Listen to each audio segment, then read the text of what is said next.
देखिए, मैं सबसे पहले रेखा गुप्ता जी को बधाई देती हूँ और शुभकामनाएं देती हूँ। जब रेखा गुप्ता जी का नाम अनाउंस किया गया तो मैं सीधा 30 साल पीछे चली गई। 2025 में हैं अभी हम, और 1995 30 साल पीछे गई। तब हमारे पास मोबाइल नहीं हुआ करते थे, एल्बम होती थी, एल्बम खोजी, उसमें से एक तस्वीर खूबसूरत जिसमें मैं अध्यक्ष पद का चुनाव जीती थी NSUI से, और रेखा गुप्ता ABVP से सचिव पद जीती थी, और दोनों ने मिलकर शपथ ली थी। वो वही तस्वीर है।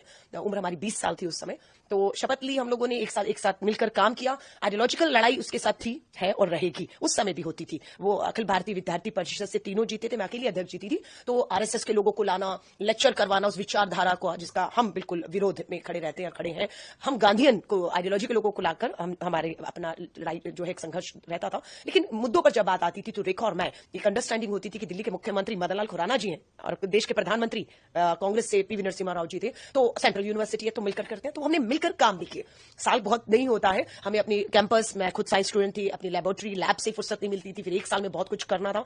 लेकिन ये कि हम कर पाए। रेखा उस समय भी बहुत एग्रेसिव थी, क्योंकि वही RSS ABVP वाला एग्रेशन जो हमने पार्षद के तौर पर, उनका एक वीडियो मेरे सामने सुबह आया, क्योंकि वो जब पार्षद रही तो मैं कभी पार्षद नहीं रही, तो एक हाउस में हमें बैठने का मौका दोबारा नहीं मिला। मैं जब विधायक हुई 2015 से 20, तो वो विधायक नहीं थी, तो सदन में भी बैठने का, विधानसभा भी मौका नहीं मिला। अब वो पहली बार विधायक बनी है। लेकिन उनका जो वीडियो मैंने देखा तो मैंने उनको शुभकामनाएं, बधाई तो दी है, लेकिन नसीहत भी दी है, क्योंकि उन्होंने भी शायद नहीं सोचा होगा कि वो सीधा पार्षद से पहली बार विधायक बनेंगे और मुख्यमंत्री हो जाएंगी। लेकिन सदन में जो उनका आचरण है, अगर मुख्यमंत्री के तौर पर विपक्ष में कोई ऐसा करेगा तो वो अब क्या करेंगे, क्योंकि उन्होंने पार्षद रहते हुए सरकारी संपत्ति को नुकसान पहुंचाया, माइक, पोडियम सब तोड़ा। वो आज वायरल वीडियो है। सो मैंने उनको नसीहत दी है कि अब ये जो चीजें आपका पीछा नहीं छोड़ेंगी, चैलेंज अंदर और बाहर दोनों रहेगा।